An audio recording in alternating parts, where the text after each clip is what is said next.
Islam juga percaya bahwa agama mereka adalah satu-satunya agama yang benar.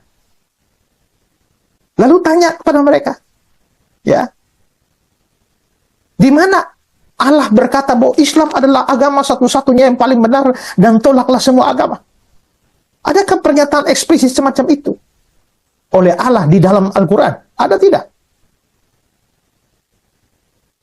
Tapi kenapa kalian percaya kalau tidak ada? Kalau ada, coba tunjukkan. Ya. Tentunya kita sudah mendengarkan bagaimana penjelasan dari Pendeta Isra Soru. Ini merupakan pertanyaan yang sangat menarik. Apa buktinya agama Islam ini adalah agama yang paling benar? Dari setiap penganut agama, mereka meyakini bahwa agamanya yang paling benar. Bagaimana cara membuktikannya?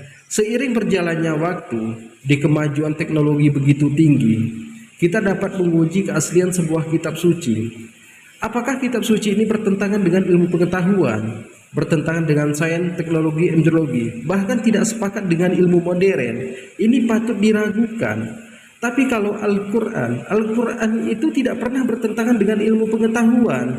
Bahkan Al-Quran itu sepakat dengan sains, teknologi, embriologi, bahkan satu jalan dengan ilmu modern. Tapi kalau kitab suci yang dipakai oleh Pendeta Isra Soru, di mana ayat-ayatnya banyak sekali bertentangan dengan ilmu pengetahuan, bahkan tidak sepakat dengan sains, teknologi, embriologi, ini patut diragukan, campur tangan manusia. Jadi buat teman-teman di sini, dikatakan di dalam kitab sucinya Pendeta Isra Soru, fungsi gunung itu untuk menahan goncangan gempa. Kalau fungsi gunung untuk menahan goncangan gempa, otomatis orang yang tinggal di pegunungan tidak pernah merasakan gempa. Tapi buktinya sekarang ini, orang yang tinggal di pegunungan lebih sering merasakan gempa. Dikatakan di dalam Al-Quran, fungsi gunung itu untuk menstabilkan bumi. Itu adalah pasak bumi. Dikatakan di dalam kitab sucinya Pendeta Isra Soru bahwa bumi ini mengapung di atas air. Kemudian langit ini punya tiang. Kalau langit punya tiang, otomatis pesawat yang lewat ini sudah menabrak tiang langit. Jadi jangan kemana-mana dulu, karena kita akan mendengarkan bagaimana penjelasan dari Ustaz Hadi Dayat. Selamat menyaksikan. Sekarang perhatikan, kata Quran, jangan paksa orang. La ikraha fiddin, lakum dinukum waliyadin. Tapi Quran menerangkan, ketika Anda tanya dari mana tahunya Islam benar yang kamu yakini, diturunkanlah variabel-variabelnya untuk membuat Anda berpikir di situ. Contoh, dari aspek ketuhanan, kan yang paling penting, paling substansial, paling esensial, yang paling kuat dalam tatanan keyakinan itu adalah aspek ketuhanan uluhiyah. Yang membedakan satu keyakinan dengan yang lain adalah konsep ketuhanannya. Dalam Islam tidak ada yang paling jelas dibanding keyakinan lain tentang yang menjelaskan tentang ketuhanan kecuali dalam Islam. Contoh, saya berikan gambaran, mohon izin. Siapa Tuhan kita? Allah. Perhatikan baik-baik. Perhatikan, ketika Anda menyebutkan Allah, turun perintah dari Allah. Jangan cukupkan, katakan Allah. Jangan cukupkan, tapi Anda mesti punya ilmu untuk menetapkan kenapa Allah yang dianggap Tuhan. Kenapa Allah yang kita yakini sebagai Tuhan? Perhatikan, ketika Nabi ditanya oleh orang-orang kafir Quraisy pada saat itu, "Hei, man rabbuk? Man rabbuk?" Karena ketika turun ayat, "Qul a'udzu birabbin nas, qul a'udzu birabbil falaq." Rabb. Kata mereka, siapa Rabb itu? Karena ini Tuhan-Tuhan kami pun, Lata, Uzza, Manat itu Rabb juga. Rabb kamu siapa? Turun, "Qul huwa," katakan huwa yang disebut Rabb itu Allah. Saya tulis. Allah. Ketika menyebutkan Allah, perhatikan. Quran surah 47 ayat 19. Fa'lam, Anda mesti punya ilmu.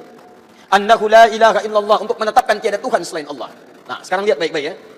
Dari namanya saja, Allah sudah menerangkan, saking jelasnya konsep ketuhanan dalam Islam, namanya saja itu tidak ada bandingannya. Kul, katakan Muhammad, huwa Allah, dialah Rabb itu Allah Ahad. Yang dari sifat namanya, dia punya sifat Ahad. Lihat sini. Kata Allah, kalau ada satu yang disebut Tuhan, dipertuhankan, maka ciri pertama dia mesti beda dengan makhluk.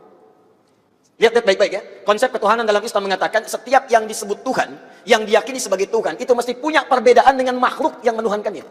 Kalau Tuhan sama dengan makhluk, Khalik sama dengan makhluk, apa bedanya kemudian Khalik dengan makhluk? Di kaidah pertama, tidak boleh Allah sama dengan makhluk, Tuhan sama dengan makhluk. Kedua, tidak boleh bahkan Tuhan lebih rendah dari makhluk.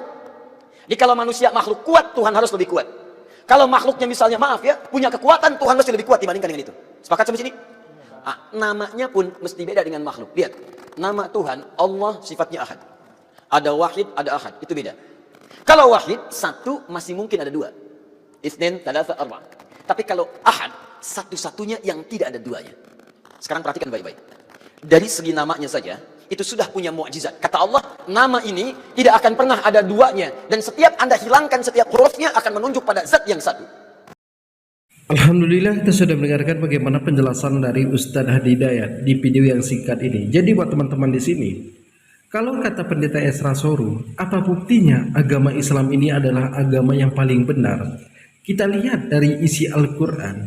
Apakah di dalam Al-Quran ini ada perkataan manusia atau perkataan Nabi Muhammad SAW? Di dalam Al-Quran itu 100% firman Allah Subhanahu wa Ta'ala. Tapi bisa kita lihat bagaimana di dalam Alkitab.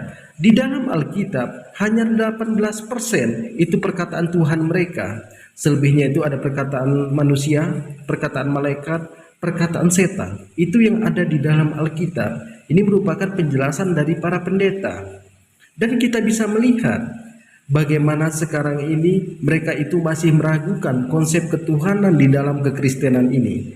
Jadi buat teman-teman di sini, kalau mereka mengatakan apa buktinya agama Islam itu adalah agama yang paling benar, silahkan dialog ilmiah dengan mereka. Sampai kapanpun mereka tidak akan pernah mau dialog ilmiah dengan umat muslim, karena mereka tahu bahwa kitab sucinya umat muslim itu tidak bertentangan dengan ilmu pengetahuan, karena ini benar-benar dari Allah Subhanahu wa Ta'ala. Amin ya rabbil alamin. Jadi mungkin cukup sekian. Assalamualaikum warahmatullahi wabarakatuh.